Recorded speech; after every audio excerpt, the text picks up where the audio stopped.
Aloha and welcome to Wisdom Dialogues with Hope Johnson, coming to you from Hawaiian beaches on the beautiful Big Island of Hawaii.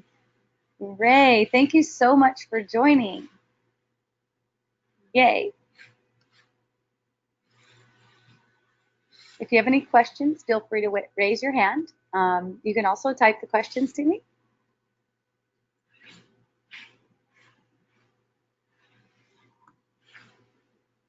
And I'll be happy to answer them. Thank you. I love you. Appreciate you.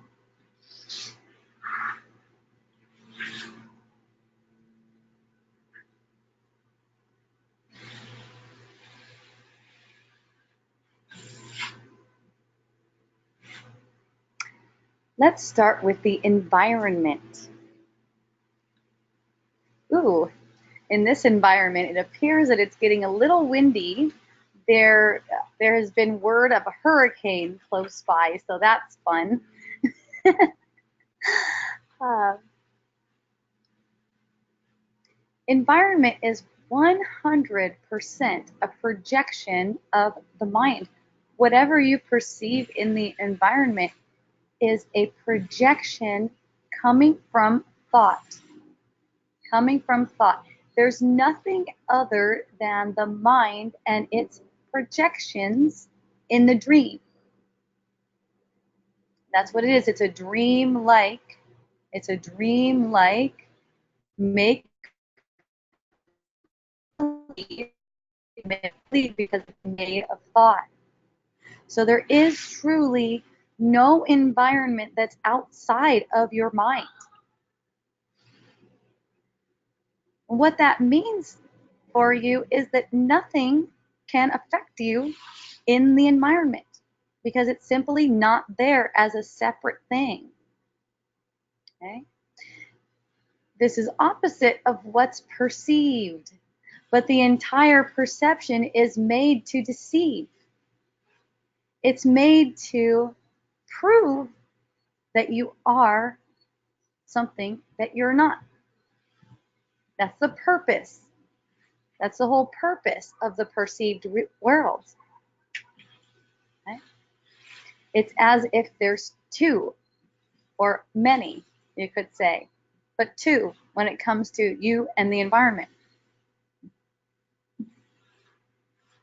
As if they're two separate things, as if they're not one thing projected by the mind. There's no separation between the body and anything else that can be perceived outside of the body. You could say that the body is a perceiving organism taking in information, and out of it, a whole world is projected. But the body itself is a projection of the same mind. It's one thing. It's only one thing. And since there's so much investment and agreement in believing that the body is separate from the environment, it appears to be so. It appears to be so. And this investment is made in many different ways. One of them has to do with food. Food being able to affect health. Food being able to make an impact on health. It seems so. It seems so. For instance, if you perceive yourself to have overeaten, you get a feeling of fullness. If you perceive yourself to have not eaten in a while, you get a feeling of hunger. And that's the way perception works. Its cause and effect are made to prove that you're vulnerable. So it's up to you. It's up to you to claim your innocence. It's up to you to claim your wholeness. It's up to you to decide in the moment that an uncomfortable thought arises, or maybe you don't even notice it's uncomfortable. Maybe you don't notice that discomfort of oh my goodness, I shouldn't have eaten that gluten. Now I have bloating and all this other stuff. I'll make sure I don't eat gluten so much anymore. And that gives the impression that you have control over what you do because you're a doer, you're the one doing things. It also gives the impression that food has that effect for real, for real. Just because there's the perception of the effect doesn't make it true. But if you choose to make it true, and it's only in that moment, it's only in the moment that it arises that you can have the opportunity to choose to make it true or claim what's really true. It's your choice, always. It seems like you don't have a choice, I know. It seems like you don't have a choice. Well, the evidence is right there. The evidence is right there that this did that. And you know, that's why the verse that says wisdom of this world is foolishness with God. That's what it's pointing to. Because in reality, there's only extending love. There's not anything that can affect you. There's not anything that could have any effects on you because there's only love. There's only wholeness. So when you perceive effects, you can, in the midst of that, claim what's true. And if you give it a try, you might see some interesting things happen. I know I have. Some very interesting things occur.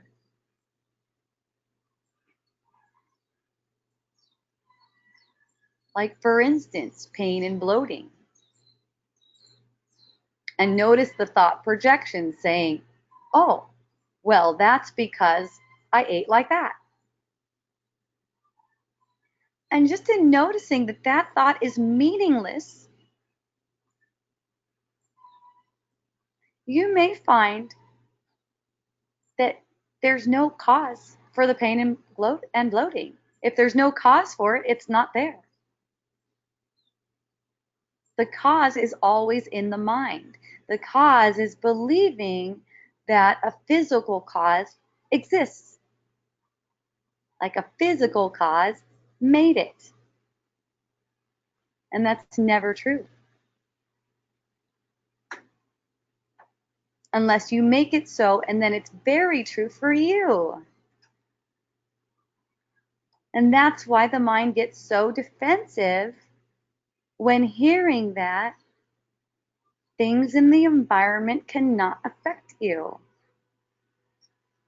These defenses were built up in the mind by you so that you could have the experience of yourself as separate. Why? Because you thought yourself to be separate. You thought yourself to be separate. And because of that, you needed a way to escape the pain of guilt. So this whole world is made manifest for that purpose. It's the only purpose, is seeing through these beliefs that make you into something you're not. And as it's consistently claimed, as the truth is consistently claimed, these illusions start to wear away. The veil gets thinner and thinner until you know that you're not affected by the outer world or the environment, as it's called. Because there isn't one. You are the environment. You are the whole environment.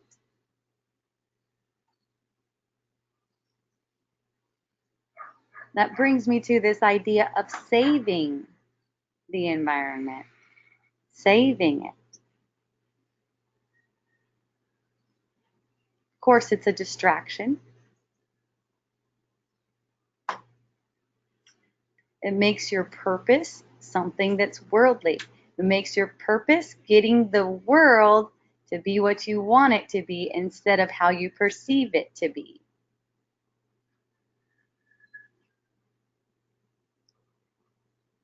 But the way you perceive it to be is really exactly how you want it to be.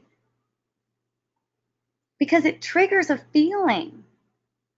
It triggers a feeling for seeing through that illusion. It's exactly what you want. It's a conceived will saying that you want it to be different. Oh, I just want the world to be better. I want it to be nice. I want it to be peaceful. With that conceived will being believed,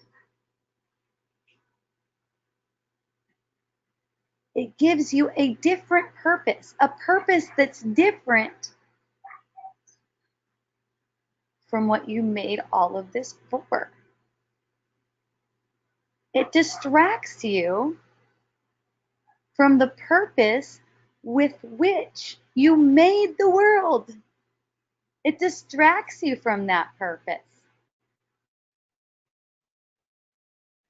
It's something else that takes up your time. So it keeps you in the dark for longer. So you can have another lifetime and another lifetime and another lifetime before seeing through it. You know, time is an illusion that you gave to yourself for escaping the thought of separation. You gave it to yourself to escape the thought of separation. But you may fall under the false impression, or you could say under the influence, because it's like a drug, under the influence of the idea that the world is just something that you were born into. It looks like that. I know. It seems like that. Maybe when you were a child, you remember, I mean, I sure do. Just knowing. And then covering up the knowing to fit in. Fit in with the parents, the environment, whatever it is. You know. I have a distinct impression of just telling myself, don't think about that. It's too much. Too scary. And the interesting thing is, when the body dies, instantly, you know. You know that it was all you. You know it was all nothing.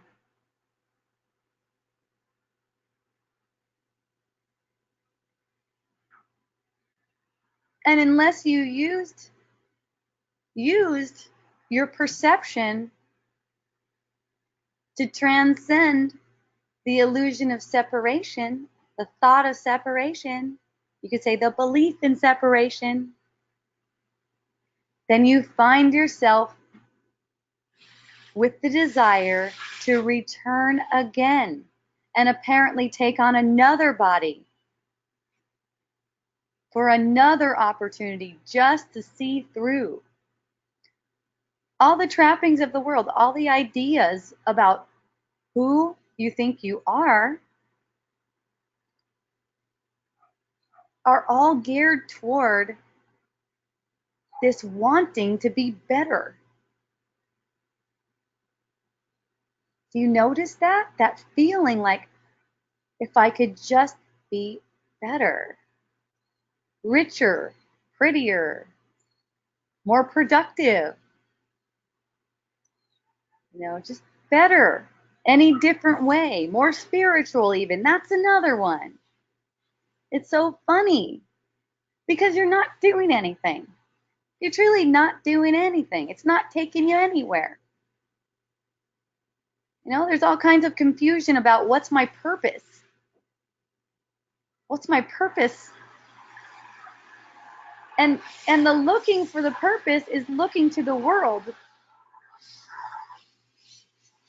What's my purpose in the world? How can I help even? Or how can I get something for myself? Either way, one seems more noble than the other. But either way, there's nothing there. It's empty. The world that you perceive is empty. All that it is a projection of thought. It only seems solid. We know this. We know this scientifically. Yay. Yay, Leah. Leah's here. Yay. Well, raise your hand if you'd like to talk to me. Yee. So anyone who would like to write in or talk to me, you can. Yay.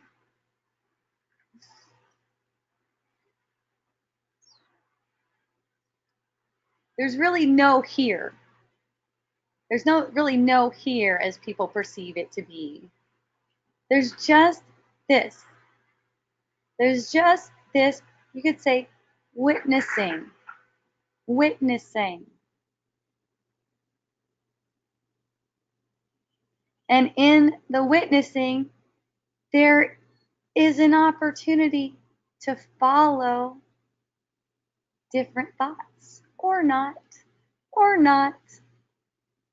Your attention in a thought to a thought causes it to multiply. Okay? So for instance, your attention to such and such chemical is bad for me. Let's go with Roundup. That's fun. Your attention to Roundup is bad for me causes it to multiply. Okay? Because that makes it personal. If it's personal to you, then it multiplies in your perception. So if you like Roundup and you want to get some more of it, all you have to do is follow the thought that says, it's bad for me. It's a threat. If it's a threat, it multiplies for sure. Also, if it's taken as a benefit, it multiplies. Okay? Only thing is, if it's taken as a benefit, it's a setup for more threats too. All for more identification, all for more thought identification. Because the more thought identification there is, the more you can perceive yourself as an individual in a world amongst other individuals. And for most people, it's very scary to find out that that's not real. That the individuals being perceived are really yourself. And a lot of the ego fear about that is that, well, if I find out that these people that I perceive aren't really real, then how am I going to treat them?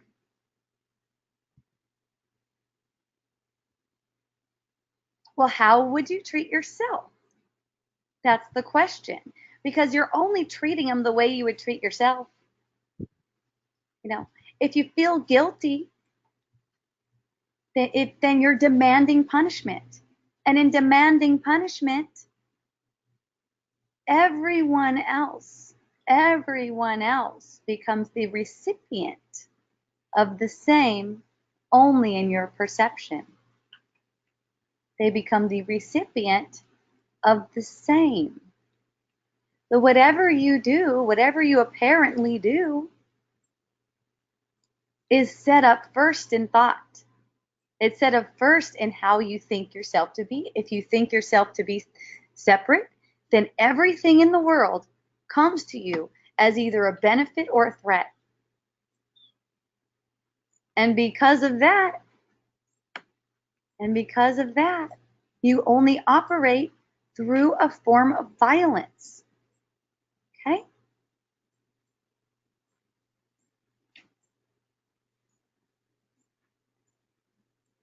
people get your approval or disapproval.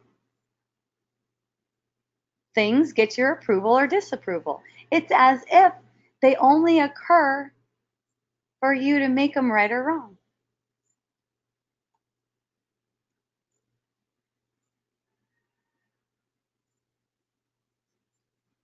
This applies in every single situation. It could be something from, a perception like someone did something to you, like say they came up and socked you in the jaw. Say they came up and just socked you in the jaw. And then the thought, oh my goodness, they did that. And if you would be willing to recognize, if you would just be willing to open up to nothing happened, nothing happened. A perception is just something that has been projected into the field like a prop on the screen to get a feeling and increase the sense of separation, sort of reinforce that sense of separation with thought. So forgiveness is not, okay, well, you socked me in the jaw, but me being the bigger person and knowing what I know, I forgive you.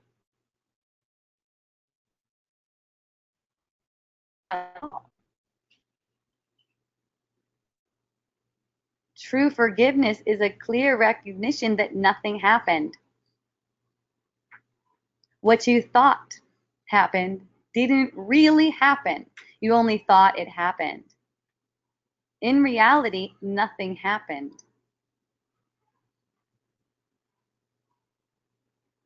And what occurs when you recognize what's really true is a form of protection, invulnerability to worldly effects. Invulnerability to worldly effects. See, what occurs when it's recognized that nothing happened is that whatever brings the greatest joy and peace and sense of protection is naturally calling you.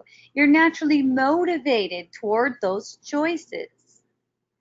Choices that are not made by you, but are made by consciousness based on what you take to be true.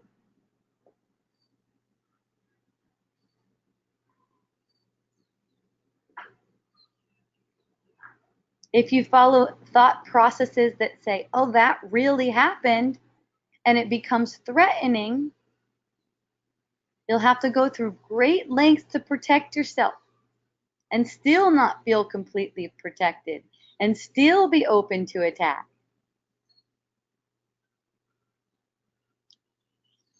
True protection comes from recognizing that nothing can happen. Nothing can even seem to happen without your authority. Because anything that seems to occurs of your own mind, and it's for you. It's an opportunity for you to feel the effects of delusion so it can be resolved.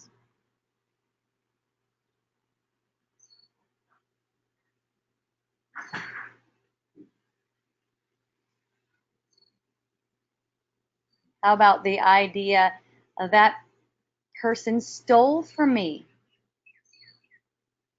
They ripped me off. Also not possible. And comes from a sense that you're not enough. Comes from a sense that something can be taken away from you. All of these things that appear to happen on the screen of consciousness, they're only symbols of something else. They're only symbols of how you take yourself to be. And when you recognize that they're only symbols, you can get the feeling. You can take the feeling.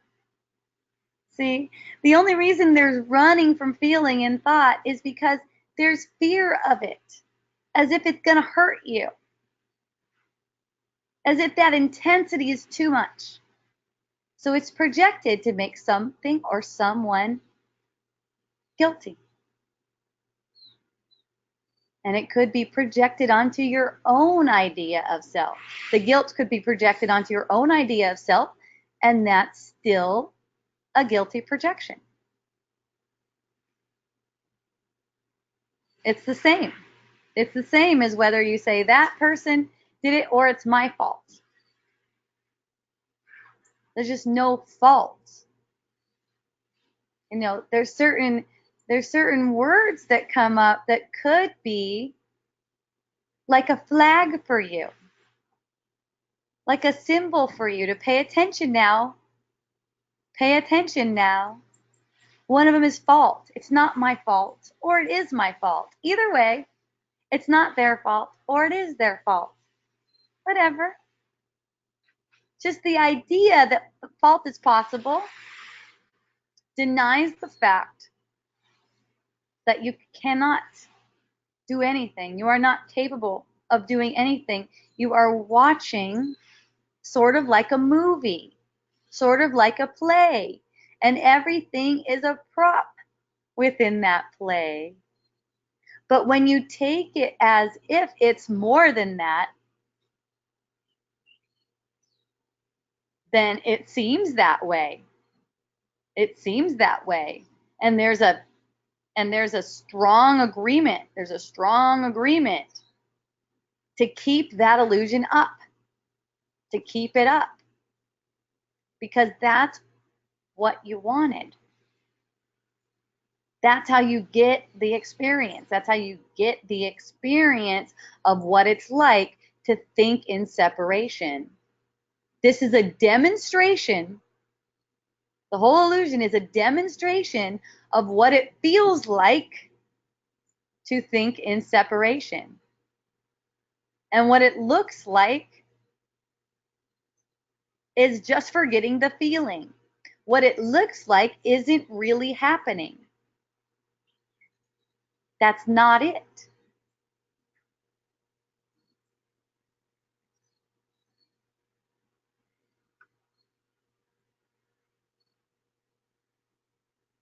Another fun and hilarious play is the one about addiction. That's been a really fun one in my experience.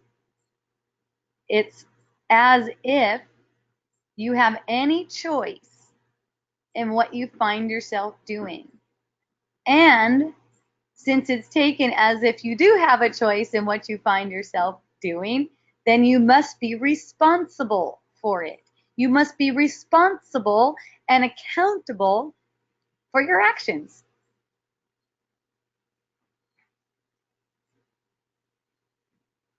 Isn't that what you've been taught ever since you're young? That you should be responsible and accountable for your actions?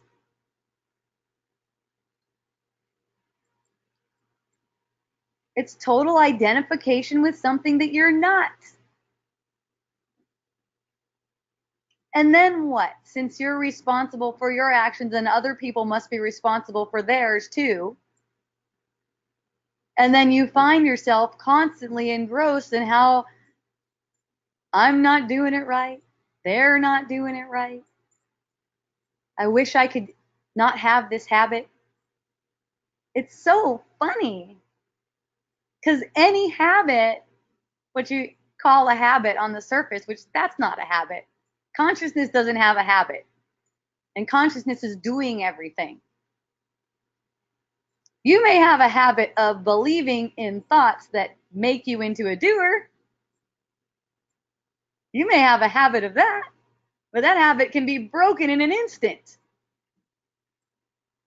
But you don't want to break the habit because that's what makes you into an individual. Yes, Yulia, freedom, freedom, yes, yes. And you know, the fear is that if I don't call it wrong, if I don't say I have a problem, if I don't say I really have a problem, then it's not going to be resolved. And nothing can be further from the truth. You know, you may, through your conceived ego will, Be able to control your behavior, apparently only. Apparently only. It comes from believing so strongly that you have control over it. Resistance, resistance, resistance to make it look like you've overcome some kind of habit. Make it look on the surface like you've overcome some kind of habit. AA comes to mind. It's so fun. The whole premise is I don't have any power over this substance. The substance has all the power over me.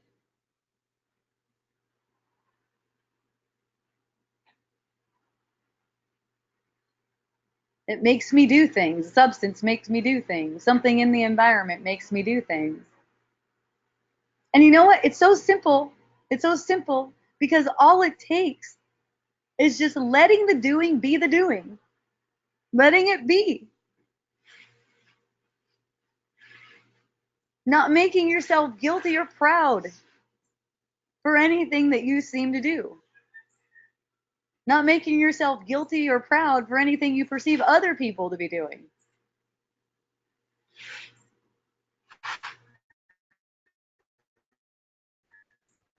And nothing is happening. These pictures on the screen, even of you in some kind of addictive behavior, is a picture for the purpose of getting a feeling. You aren't really doing that. But here's what occurs. If you get the guilty feeling and take it as if it's because of what you seem to be doing, then it's going to be really hard to stop doing that, for one. And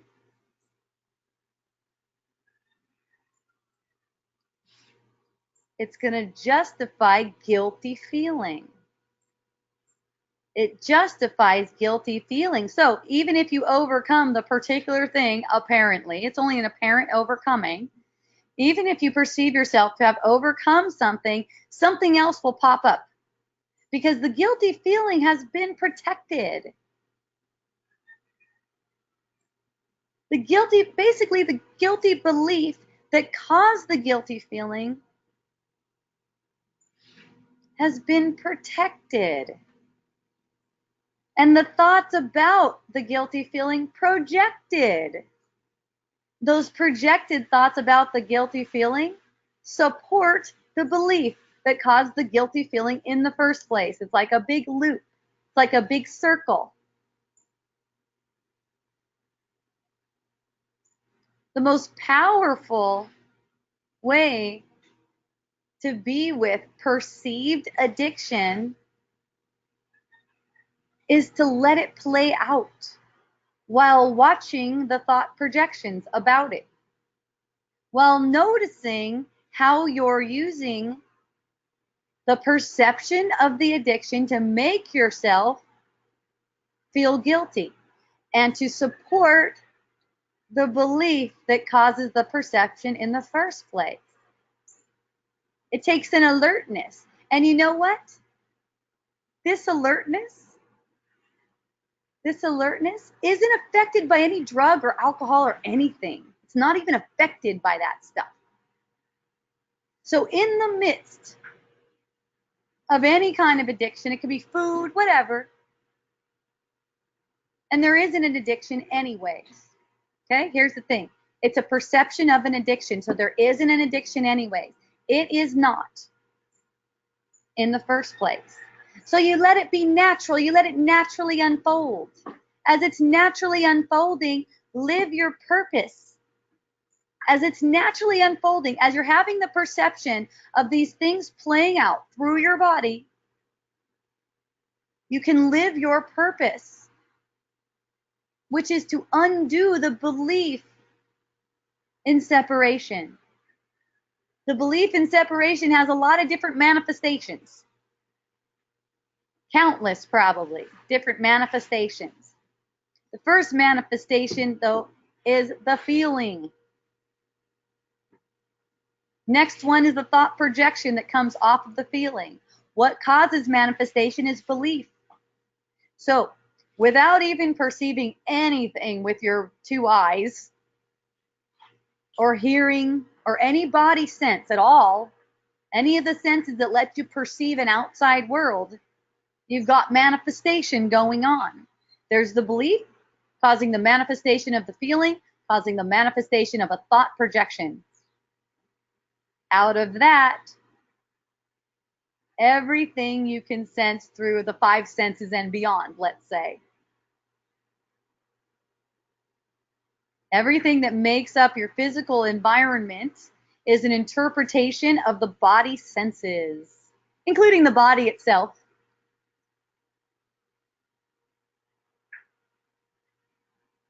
Including the body itself.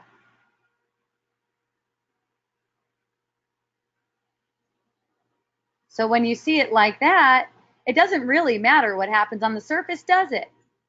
It doesn't really matter what happens in your life, so to speak. It doesn't really matter because it's all for the same thing. It's all for seeing through that initial thought of separation, that initial belief that you could be modified from perfection.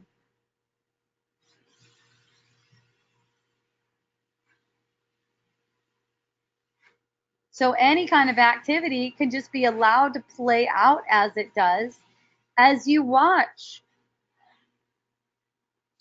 As you watch the thought projections that make it real, that make you into something you're not. And what occurs when you're watching? With this alertness is beliefs get dissolved. And as beliefs get dissolved, more joy comes through you. More joy comes, the feeling of joy. And the thoughts that resonate with joy. It's like a sharing or a joining. The way A Course in Miracle puts it is joining of minds. In truth and peace. And the manifest world responds to that. You see it in your experience. You start relating to people through a sense of peace and joy.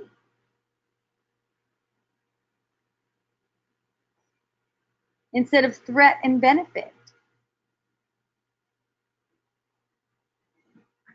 It's okay if they don't resonate with you. It's okay. It doesn't mean they're wrong. It also doesn't mean they're right if they do resonate with you. But it's easy if they don't resonate with you to just move in another direction with no conflict. See? What happens when you identify yourself as being an individual amongst a bunch of other individuals is that when you perceive someone to not resonate with you, you want to change that. You want to make them different. You want to make your perception of them into something different than how you perceive, and you want to make them into something they're not, because they are not as you perceive them. They've also never been separated from their source, which is the same as yours. So your perception of them in the first place is completely false. There's nothing to change about it. And if you feel unworthy of the joy that you are, of the peace and love that you are, then you'll try to keep them hanging around just so they can get fixed. And they could just be hanging around in thought. Maybe you're thinking of a world figure. Maybe you're thinking of someone who seems to be in power, a world power. And you keep them hanging around by thinking about them, about how you approve or disapprove of them.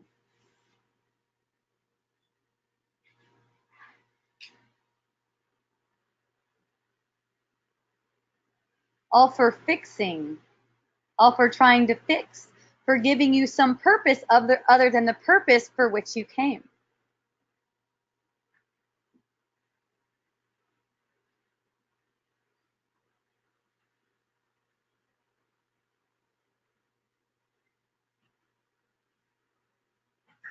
And there's no coming anywhere, is there? Because there's no place. And when the body dies, there's no place either. Plus, we talked about this last week. It's not inevitable that bodies die. It is not inevitable. It's just a commitment to a belief, an agreement to believe, to hold down the illusion that the end of life is death.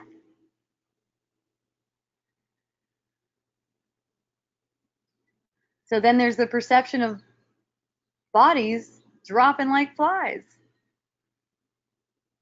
And in different ways. But it's always blamed on something. There's always some kind of blame for it. Old age is one, poison, murder, whatever. Whatever seems to have made the body die. And the same thing, the warm-ups for death, sickness, all the different sicknesses. It's just a warm-up.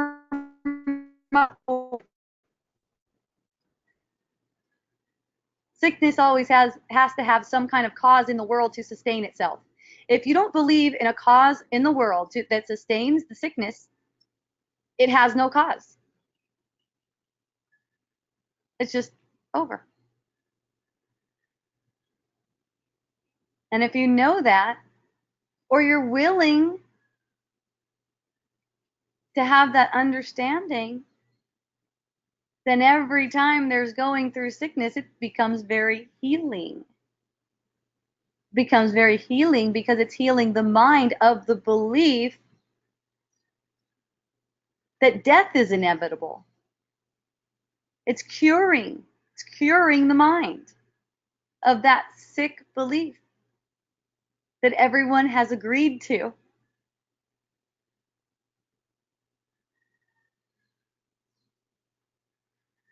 Everyone has agreed to sustain that belief just to get the experience. What it's like to think in separation. Thinking in separation means certain death according to the mind. Because your whole life is the creator. So if you're different from the creator, then you have no life. This manifest world is like an escape into a fake world, so you can pretend to have a little life, a little time.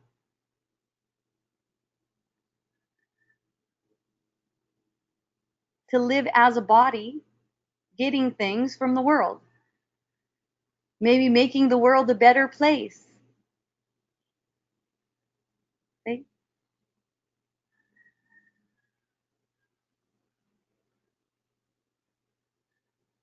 It's like there's a movie playing and there's identification with wanting to make that movie better. And I've seen that a bunch of times. It's so fun. There'll be a movie play. Oh, why did they write it like that? Gosh, it was me. I would have written it like this.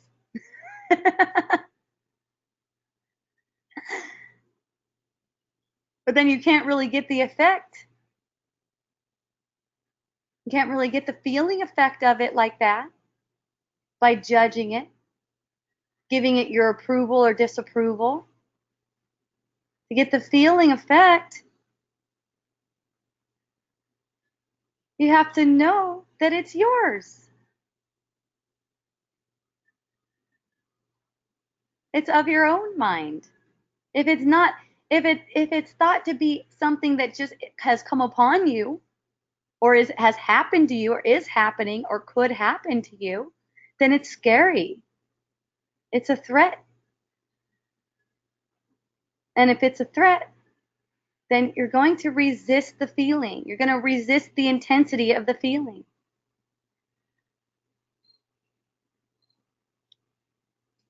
If it's a threat in your mind, then you're going to project the feeling You're going to project the feeling. You're going to say it's because of that person, place, or thing that occurred.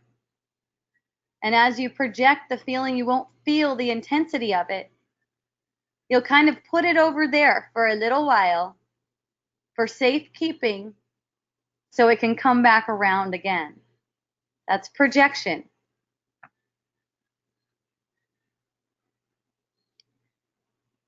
Okay, sickness becomes healing. I love this. Currently watching a story play out where dad experiences knee problems. At times, I don't take the bait and simply witness with love. Other times, I dive into a caring, compassionate caretaker mode. Well, there's no problem with that. There's certainly no problem with that. I mean, you know, you don't do anything. You are not capable of doing anything.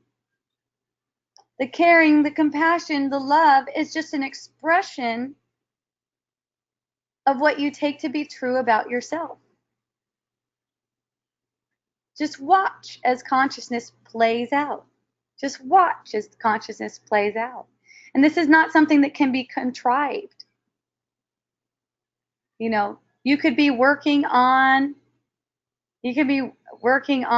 your dad's knee, apparently, maybe giving him a knee massage. You know, you could have that experience.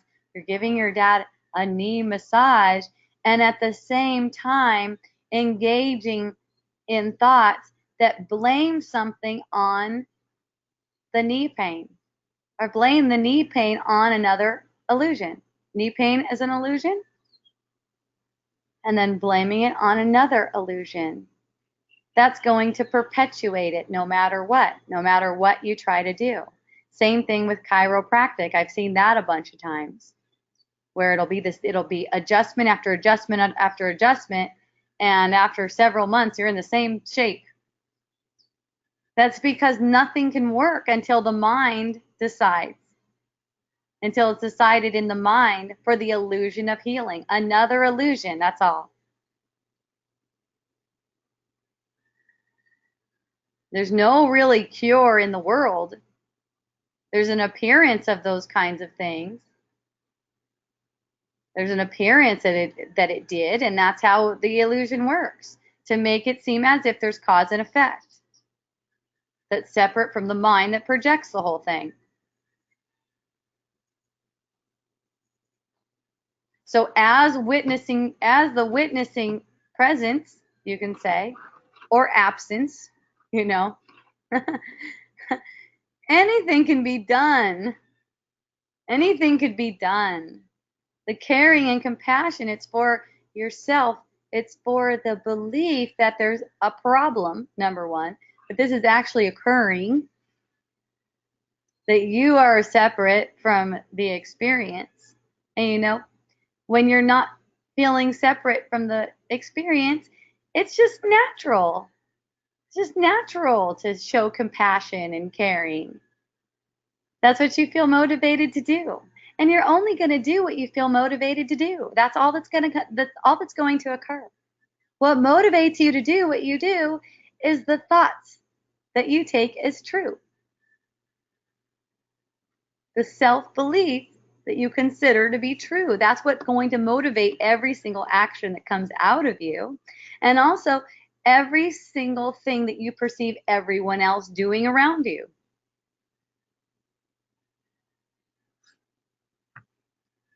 Seen as sporadic, some days more than other, he complains, and either I play the role or see it for what it is. So look, here's the thing. When someone in your apparent environment, remember there's no environment really, when someone in your apparent environment is complaining, notice there's an upset feeling that arises within you. That's for you. That's the whole purpose of their complaining. Their complaining is a gift, because it triggers something inside of you, some kind of uncomfort. And as it triggers that uncomfort in you, that's your opportunity, because that uncomfort is a symbol of how you take yourself to be. It's a symbol. So you might find yourself projecting wow, he's so unconscious complaining like that, you know. And there's no him like that. It's just you. It's just you complaining for yourself. Just to see, it's kind of like hide and go seek. Where's the compassion? Where's the compassion? Because no one can really complain in your experience without you authorizing it. You are authorizing that, huh? Yes. And seeing it for what it is, nothing, like you say. That's right. It's right. He complains. You notice the reaction. You notice the reaction within you. And it's nothing. The reaction within you is met with compassion. And it's nothing. And then you can't carry any kind of guilt. You can't carry it and project it. See, they can feel you. It doesn't matter what you're physically doing. If you're helping them out or, acting like you care, whatever, they can feel you, and that's going to cause conflict unless there's compassion with yourself for the feeling that is coming up. And not project it.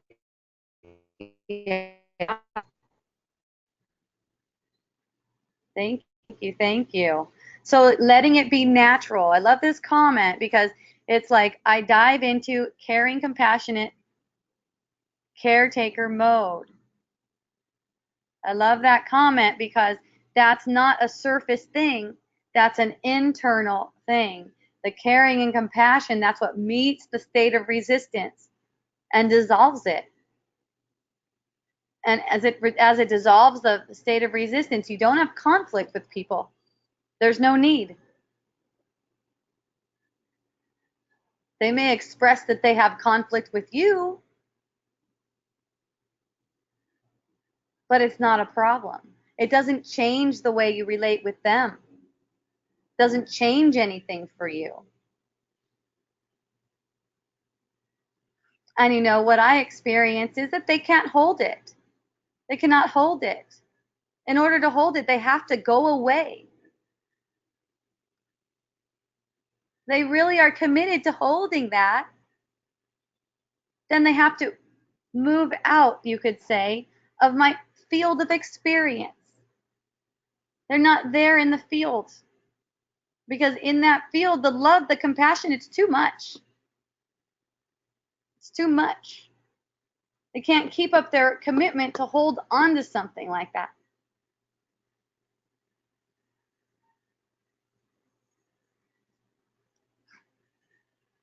Yay. No one gets lucky, and no one's more fortunate than another. There's not even really the 1% that people talk about. In fact, if luck were a real thing, I'd say that if you found yourself to be really lucky in life, that's actually pretty unlucky. Because then it seems like you've made it. Hey, I made it.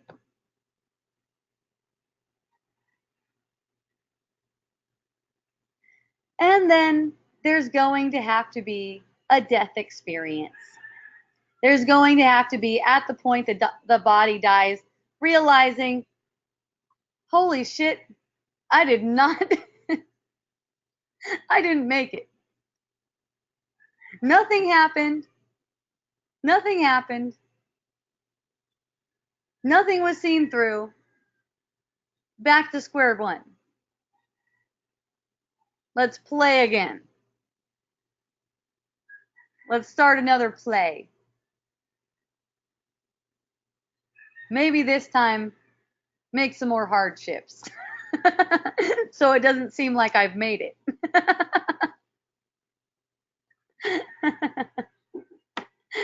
Because it's through the illusion of some kind of hardship, through the illusion of some kind of hardship that you can see the reaction to it. You can see the reaction. Of course, no one escapes it. No one escapes any hardship. When it comes to the physical manifestation, no one escapes that. It doesn't matter what. And that kind of comparison where I wish I had what they have, or at least at least my situation isn't as bad as theirs. Gosh, I should be grateful my situation isn't as bad as theirs. You know, that kind of comparison thing keeps you locked in distraction. I'm sure you've heard there's nothing to compare, but the call to comparison is so strong, and to wishing that it could be different. There's the guilt that comes with thinking that you have it way better than other people. And then there's the guilty projection in thinking that that they have it way better than you, and they should be like giving you some of their stuff. You don't really want that. You don't really want that. You just want exactly the experience that's coming to you, because this experience that's coming to you is just right where everything is. Everything that you need is right there. Okay? You could say that the whole illusion of death and dying and everything that we perceive as being separate is like a big marketing campaign. The ego's been really good at marketing to us that we're separate, and in all these different ways, there's making it as if we're separate. And that's not a fact.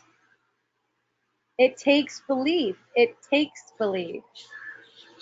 And since there's a strong agreement to keep that belief alive, it seems so. But it only seems so. It's not really so. In fact, no thought is your own. No thought is yours. All just in the field, coming to you. You can say, I've heard it put, it's circulating the mind. It's circulating the mind. There's no people in your environment who can bring your energy up or down. They're you, basically. They have no power and no authority without that which you give them. I've experienced myself feeling physically ill after being in an environment with people who are judgmental, who are judging. And it's not because of them judging. It's because of my going along with, this is bad. This is bad that they're judging, because that right there is a judgment. And that's what makes it seem as if people can bring your vibration down, vibrational frequency down. And there is, in the dream, there is vibrational frequency. You can say that's all it is. The form that it seems to take is just a manifestation of vibrational frequency.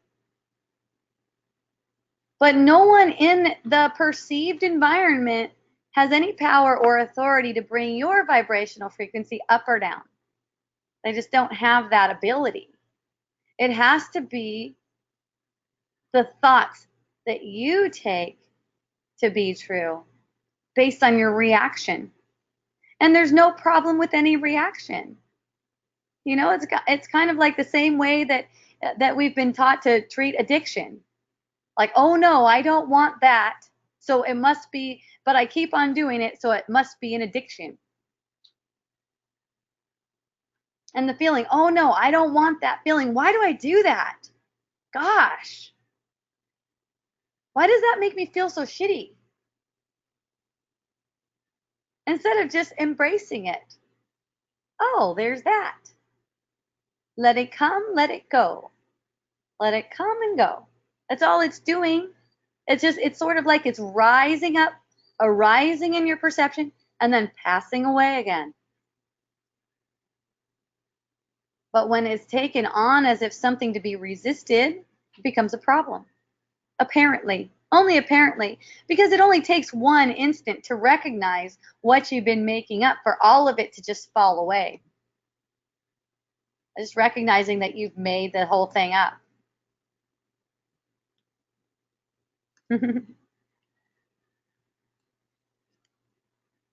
Another one I like to play around with is suicide. That's a fun one because, basically the whole premise of a manifest world is for suicide.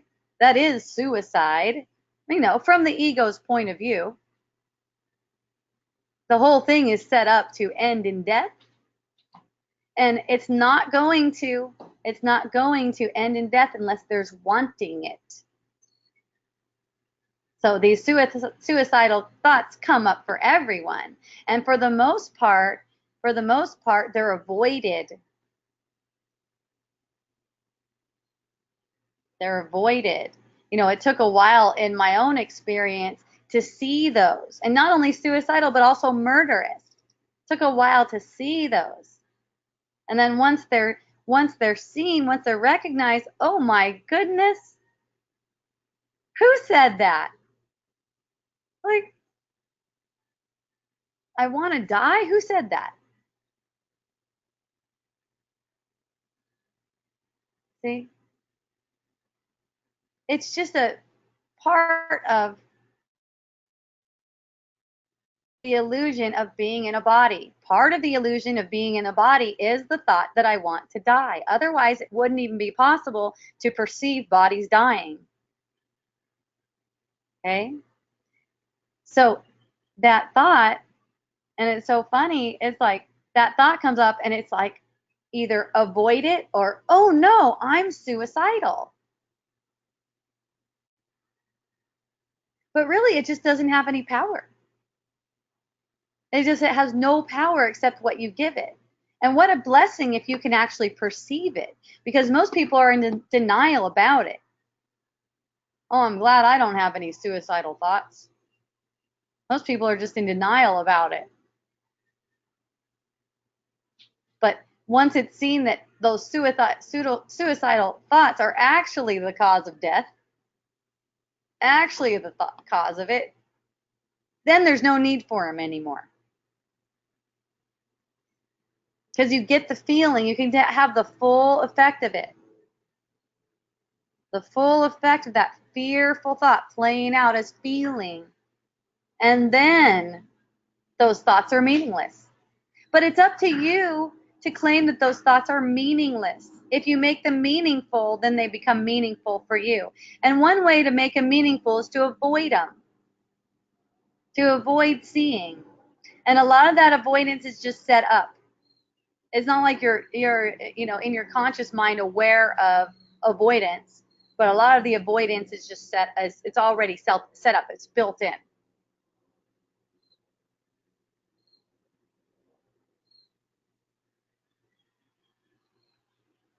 And if you look, you'll notice that you want to get sick as well.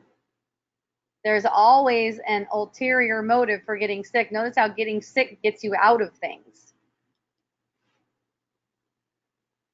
Where there's dread, there's illness. Where there's avoidance, there's illness. Where there's feeling unsupported, there's illness. Okay?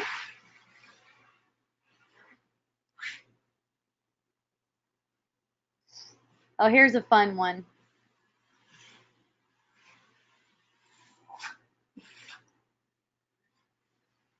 Premonitions, like someone's going to get hurt. This was one that was fun. This was one that was fun and funny for maybe not at the time. For me, in the experience growing up, my mom would say, nope, I don't want you to go on that trip because the Lord told me that if you go on that trip, the whole bus is going to crash and everyone's going to die, including you.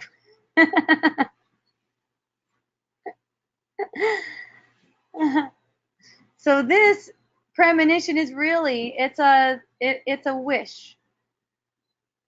It's like a wish for harm or wish for death. Only you fooled yourself into thinking that you don't really wish that. It's something that you don't want. But everything that you speak, everything that comes out of your mouth is a symbol of what you're wishing, of what you're wishing for. So then if something happens, oh my God, don't go there or else you're going to get hurt, let's say. And then the hurt occurs. And then there's like, you should have listened to me. I knew. I gave you a warning. I warned you. Actually, you made it up. Nothing happened. You made it up. You're in an agreement with yourself in the form of another person to play it out with you. Just so that you can have the illusion that you knew. I knew that was going to happen. I knew that horrible thing was going to happen. Knew it all along. It played out exactly as I thought. Yes, that's how it goes.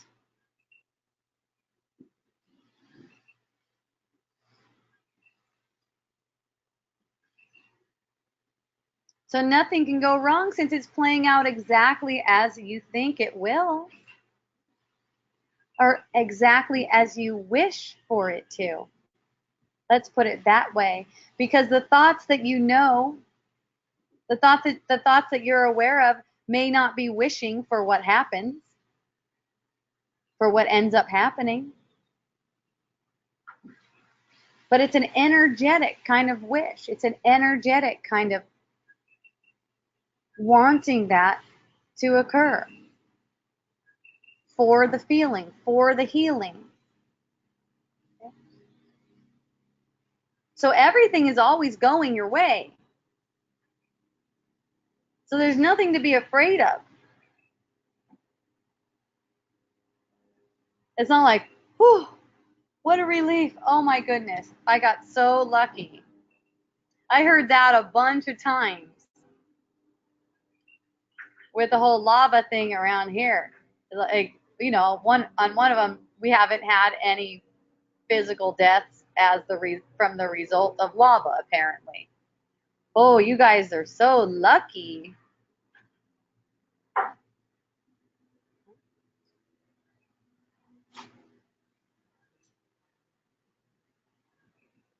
And that's okay to hear that, because knowing that luck is impossible. It's not like there needs to be a projection about it, and knowing that it's just impossible. There isn't anything like that. It seemed to happen the only way that it could seem to happen. Because that's how it was set up. Remember, anything that seems to happen is really the past playing out. The past being thoughts that led up to that. Because there's no past in a linear fashion, but the thoughts that lead up to that perception wrote the story already. There's no other way it can go. There's no way you could have been in one place when you find yourself in another apparent place. Every place that you find yourself, everything that you perceive yourself to be doing is where your purpose can be expressed. Your real purpose, not your contrived purpose in the world. Your real purpose, the real purpose you made the world for undoing the thought of separation, for undoing the belief that you've been modified from perfection. Everything about the illusion screams that you've been modified from perfection, and you haven't. Nothing's changed. You're still perfect love and perfectly protected.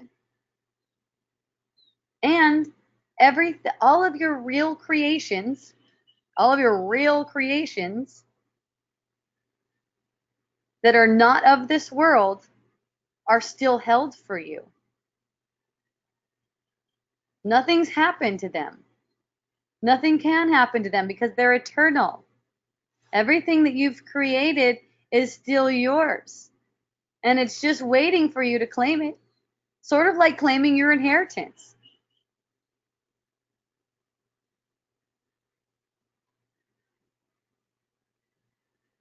One way to keep you from claiming your inheritance, one way to keep you in the dream that you're separate longer, is the romantic relationship that develops with grieving. Like, oh, this is so terrible. Oh, I can't believe this happened to me. And, that's what keeps it. The grieving can turn into something completely different. Can turn into something like has been called, and I like to refer to it as holy fire. So the grieving turns into something that heals the grievance that's caused it in the first place. Say it has to do with losing a body. Maybe someone close to you seems to have lost their body they never really had in the first place, but there's grieving that arises. And the grieving is only a symbol of the in the first place. It occurs, like, let's say we're talking about a child. As soon as that child is born, and maybe even before the child is born, there's this attachment and this underlying need to protect it, to make sure that it's going to be okay. And you know why? Because you're afraid of the feeling. You're afraid of the feeling that death would bring. That's all it is. That's all it is. In my case, finding myself to be a mother of 3 kids, when that feeling would present itself to me, I just approach it like, okay, let's have it now. Say that body died. Say that body of that child died right now. Let's have that feeling now. In its full intensity. And then once that's played out, we can relate in love without attachment, without making it be about holding on to something. And when it's not about that and you're relating in love and freedom in the moment, when the body goes, it's not a problem. What makes it a problem is guilt and regret. What makes it into a problem is the guilty feeling. Sort of like what went on with Fairyland. I think some of you on here know that back in May there was a home and a beautiful property and something that we really cherished, you could say, sort of like a child. And the whole thing got taken by lava. Okay?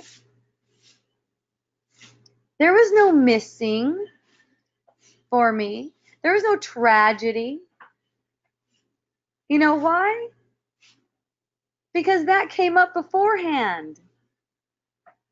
I found myself spending so much silent time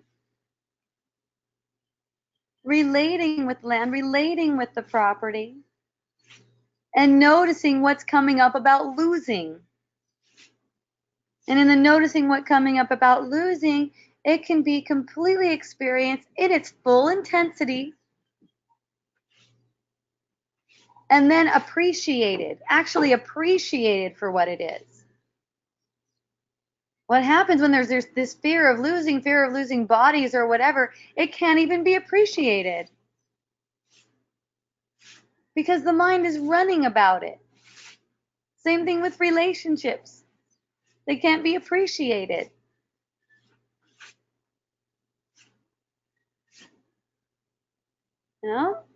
It's like, it's only this moment. And whatever occurs is for The same thing. It's for undoing the sense that you've been modified from perfection, and that's all it's for.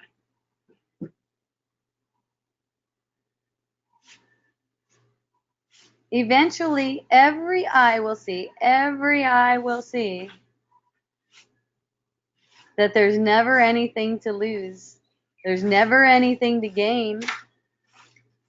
But the extension of love that's shared is a tangerine.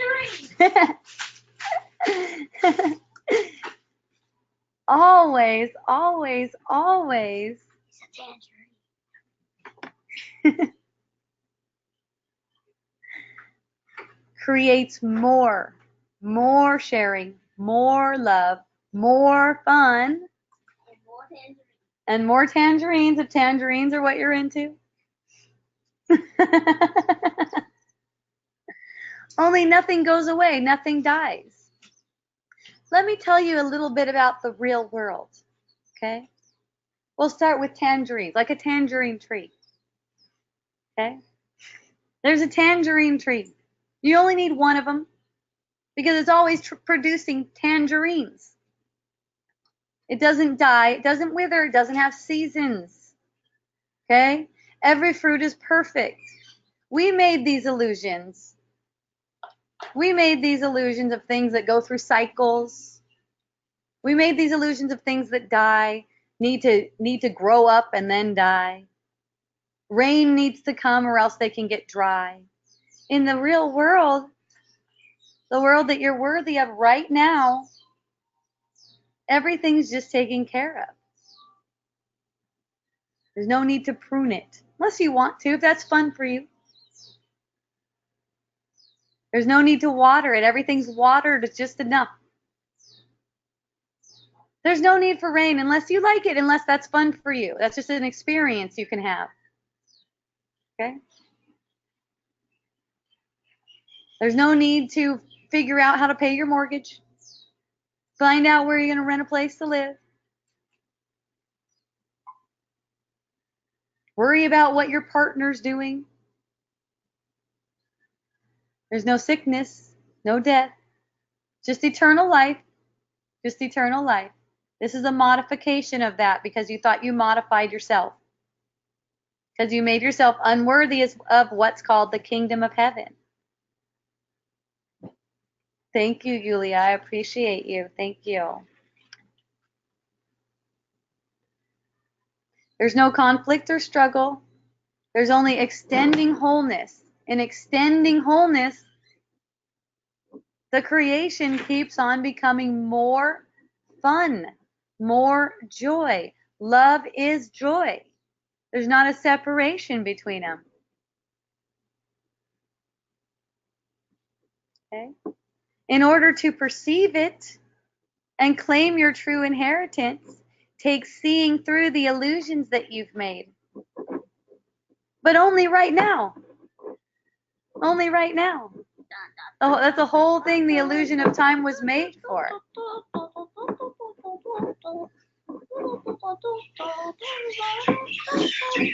Don't wait. Take it to be urgent. Because there's only in the perception a limited time with which there's a body to have a perception. And wasting time would be not using it for what you intended.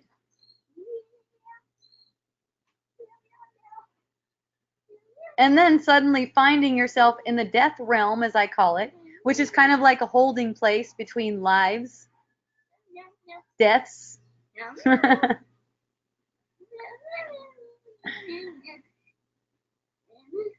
Find yourself in the death realm and go, guess I'm doing it again. Guess I'll try again. Hey, I've heard it said that happens millions of times. And this, what I'm talking about, is meant to shorten it drastically. Drastically. So that in this lifetime even, you may find your body not dying, Not dying, but just dissolving. In this lifetime even. Just dissolving. And then you've transcended the death realm. I shared in the last wisdom dialogue that the way to eternity is not through death. It's not through death. It's through perceiving. That's the whole thing it was made for. It's through perceiving. There's only one level up. There's only one level up, and that's from perception to eternity. Level up. Perception evolves into eternity. There you go. but for the common state of consciousness, it seems as if the level up is death. That's not. It's only like a sideways move. It's only like sideways. It's like a holding place between your next opportunity. Okay?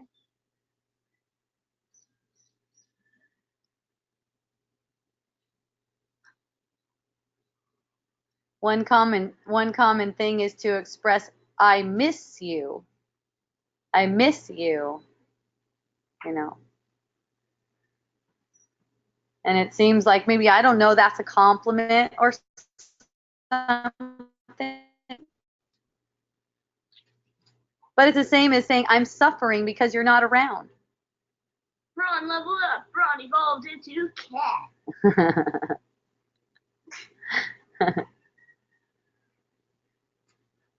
But there's no suffering except in the mind. It's like making this image of someone who used to be around and is not around a reason to suffer. Now, I don't mind when people say that to me. People say that to me all the time. But it doesn't come from me. It's just not something that's in my vocabulary. Not because I'm trying to contrive my words. It's just that that's really not real for me. People tell me they miss me and I say, I love you. You know, that's how I feel. Because the feeling of missing has already been seen through, so it's not something that needs to be expressed. Not something to be expressed. Not for me. It's okay with me if it's your truth and that's what you express, then that's great. You know? That's the thing. For me, approval and disapproval doesn't mean anything either. You don't need my approval to be missing. But that's not something for me. And it doesn't have to be something for you either.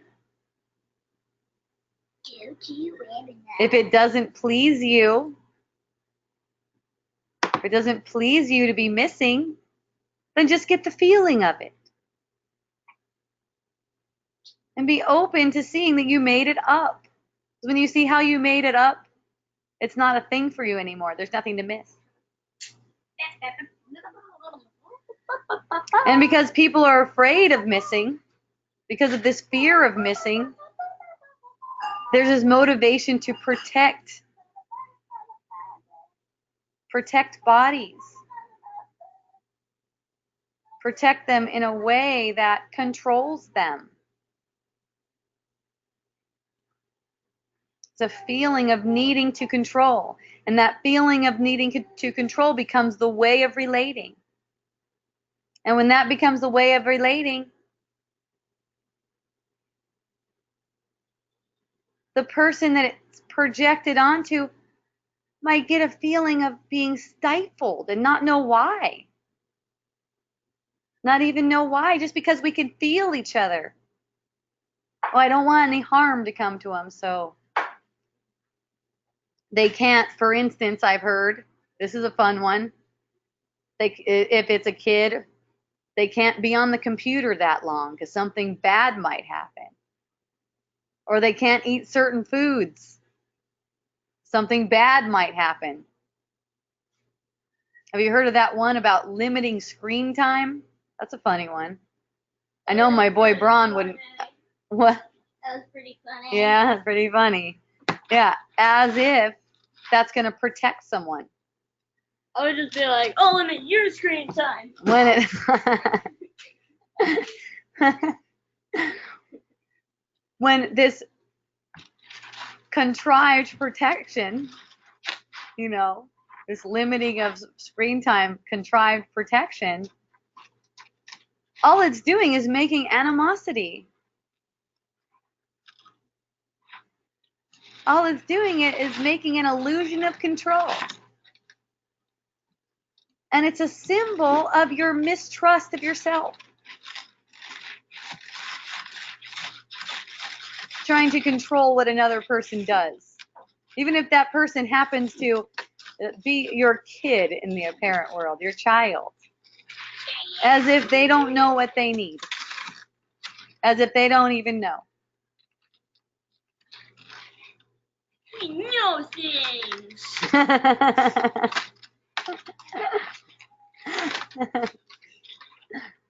Things are known. Or forcing them to go to school when they don't want to go to school.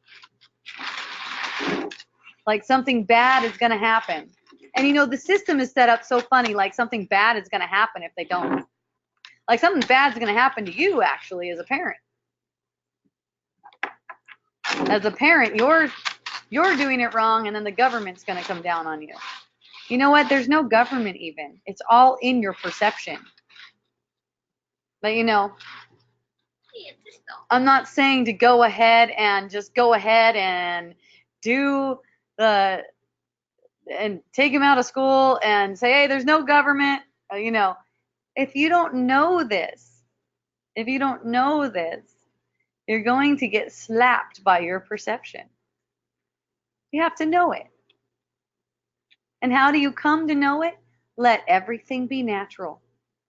You feel more comfortable sending your kid to school and limiting the time they spend on the computer and feeding them food that you think is healthy for them, even though they'd rather be eating something else. Go ahead. Go ahead. And if you want to see through it, Go ahead and don't do that. if you want to see through it, just recognize where that's coming from. What's motivating that? Because remember, everything you do is motivated by thought. Let's say everything that consciousness does through you is motivated by the thought you take is true. So it's not about changing your behavior at all. It's just examining, what motivates that? Where's the motivation? Is it fear? Okay? Because there's only two motivations. Fear, which is basically judgment, or love. Watch where your actions are being motivated from. That's how they change. They don't change by you controlling them.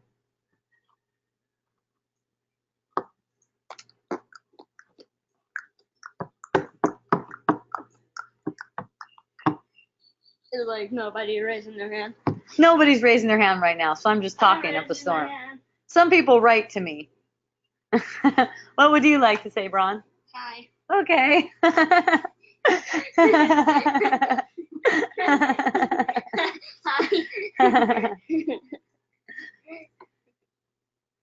Hi.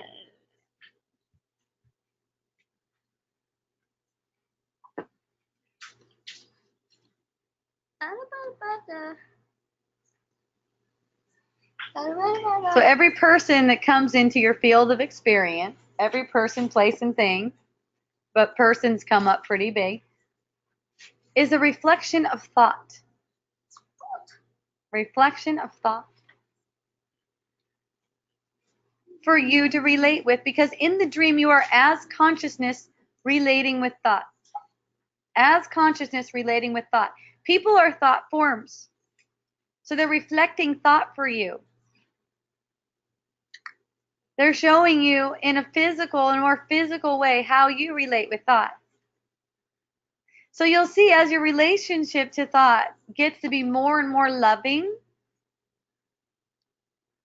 the more loving you're able to relate with everyone in your experience. They won't seem like a threat. They won't seem like they can be threatened, because remember, it's thought again.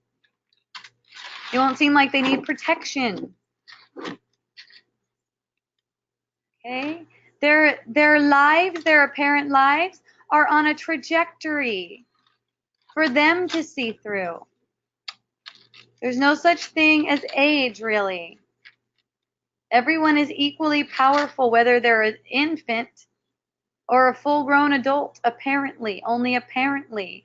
In the real world, back to the real world, there's not this being a baby, growing old, all that kind of stuff. Unless you want to play the role of baby, but it's not as if it's linear like that. Not as if it's linear. Like you could play out anything that's loving, anything that's an extension of you.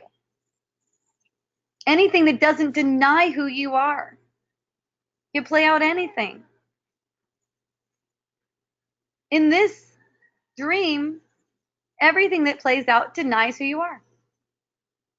It's up to you to express who you really are in the face of something that says you're not that.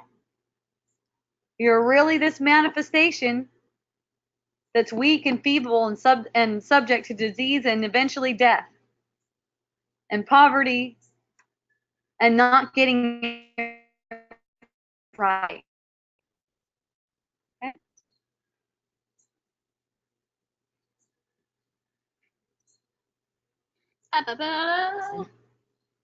Camp has been raised. You could say that you are a creation. You could say that you are a creation of the all-loving creator.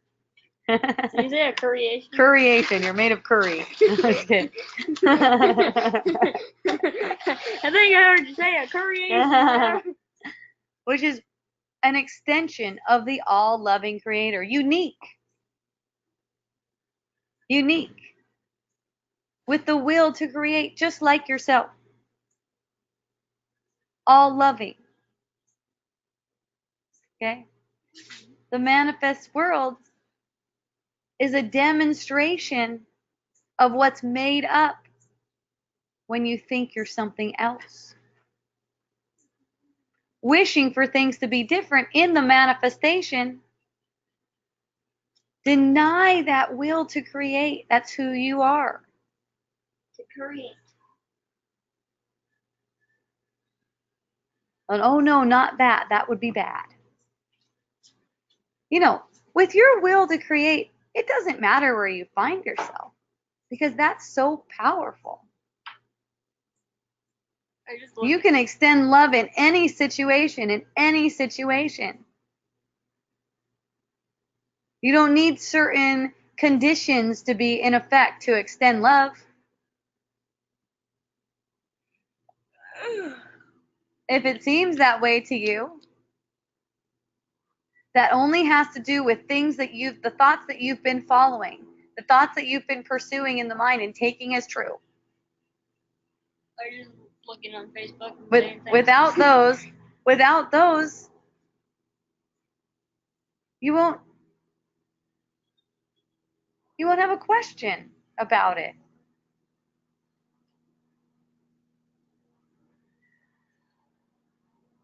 You know what your will is. You know what is there. You know what you're there for. You know what to share. Automatically. So there's no fear of what's going to become of you. You're just looking on Facebook and saying things. Yeah. Nobody's raising their hand. Woo! I would like to ask you a question. How You would? are you doing today? That's your question? Uh-huh. There's no day. Yes, there is. Okay. It's daytime right now. It's daytime. As you can see. Apparently. As you can see, it's daytime. And yeah.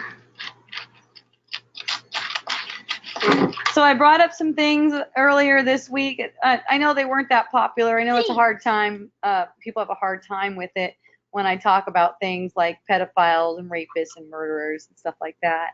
And, you know, because that's really something that's used for projecting guilt. That's something that's a big one to use for projecting guilt. It really seems like they are deserving of that guilty projection because of how bad they are.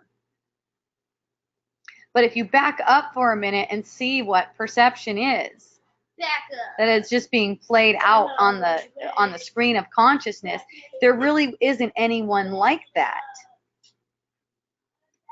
You know, and they themselves have never ever been modified from perfection either. They're having that kind of, they may be having that kind of experience, and the experience of doing harm, of being cruel, based on what they've taken to be true about themselves. But still, they're just watching the show, totally innocent, watching the show. And you know, they really need guilty projections to maintain that, to keep going with that. If they feed off of it, because the mind ends up in such a deranged state that it has to be supported by belief. So it takes this threat of, you know, going to jail and getting a lot of shame from people. It takes that kind of threat to hold it up, to keep it as a manifestation that can be possible. In the real world, of course, there's nothing like that. There's no cruelty. Cruelty is totally contrived. And you know, you could say that we've made cruel people appear in the world just so they can hold that guilty feeling. You know, they seem like a really good one to hold it. They seem like they would be a good one to have that. They seem like they would be the ones who can save us from feeling the intensity of shame.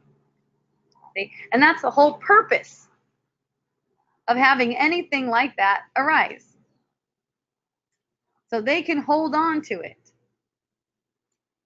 We could bury it in their body, our perception of their body, and not have to feel the intensity of it. Every time that comes up, that's what it's for. In the ego's world, that's what it's for. It's for hiding the shame. For you, it's for healing. Leah Mars Purple. Whatever that is.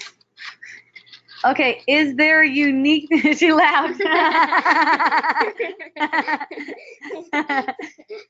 Is there uniqueness in the real world? Yes.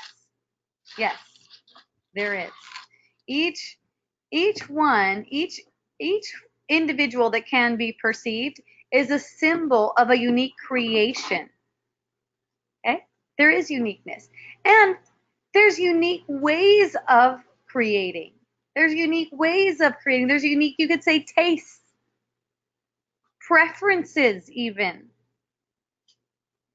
But there's nothing that rubs up against those preferences. It's like whatever you prefer, there it is. Automatically extended in love. And anyone who wants to join in that creation can. Okay? Anyone who prefers that creation can also enjoy in that creation. It's not as if there's different creations rubbing up against each other in conflict with one another, because they're all a perfect extension of love. They're not cruel. They're not in competition. There's nothing to lose. You know, one of my friends asked in in-person wisdom dialogue, oh, you know, what about like driving a car? And it's like, yeah, you can do that. You can have the experience of driving a car. It's just that it doesn't need fuel. It doesn't need to be put in a garage. It doesn't need to be taken care of in any way. It doesn't need to go see a mechanic. It's an eternal creation. It's an eternal creation. Tangerine It doesn't dialogue. change from the state of eternity. Its form, its apparent form, I don't even know if you can call it form, because it's not solid like that. It doesn't seem like it's stuck like that.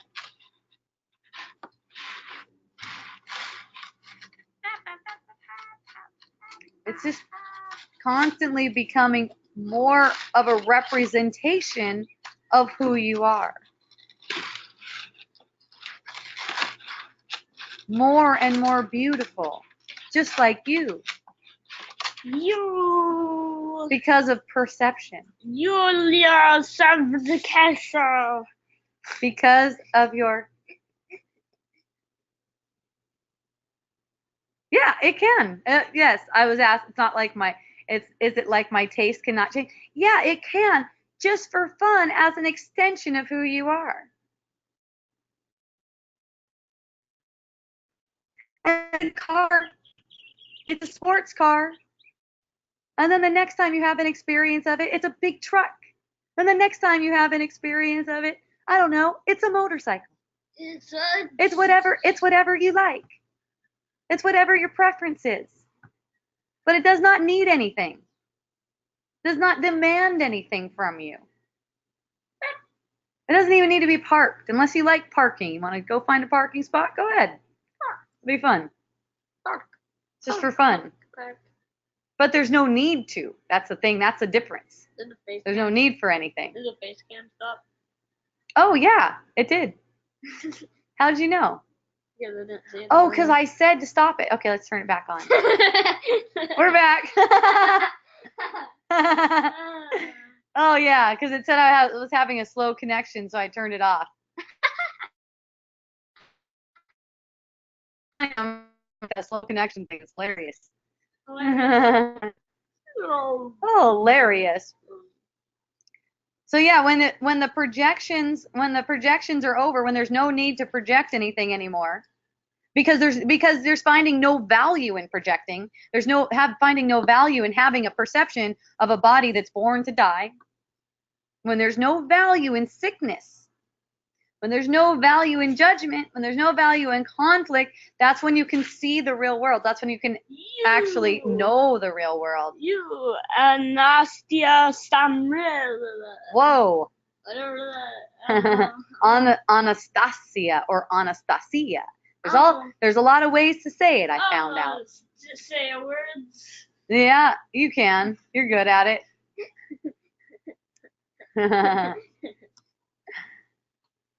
So people are not what you think they are. They're just symbols of your own mind made up by you to get a feeling. And if you're not pretending that they are something that they're not, then there's no problem with them. Whatever they seem to be doing, however they seem to be expressing.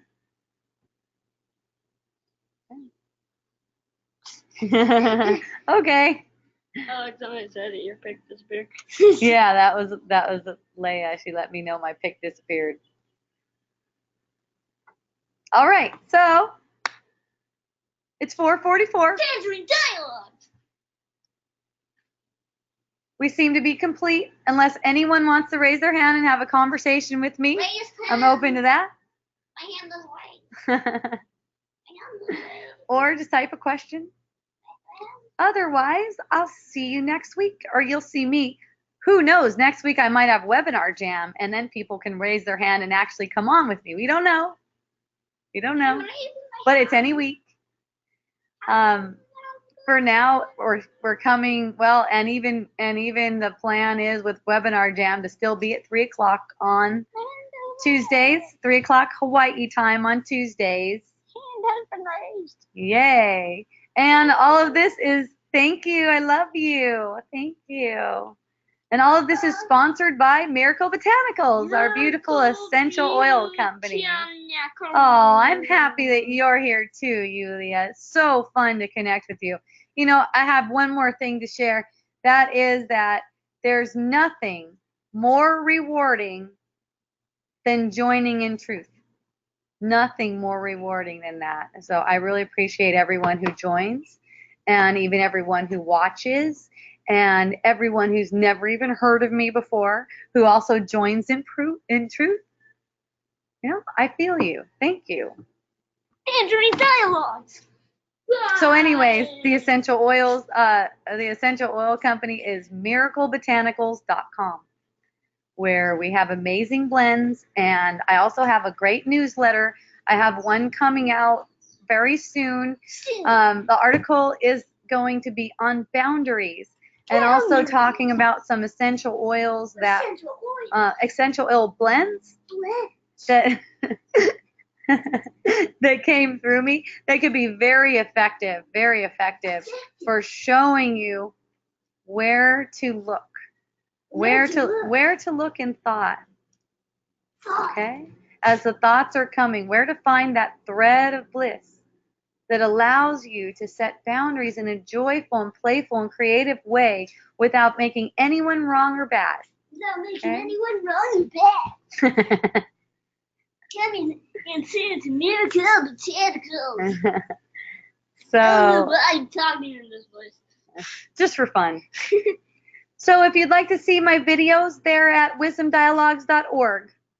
Okay? Or YouTube Wisdom Dialogue. Yeah, it's gonna put you to YouTube at this moment in time. Yeah.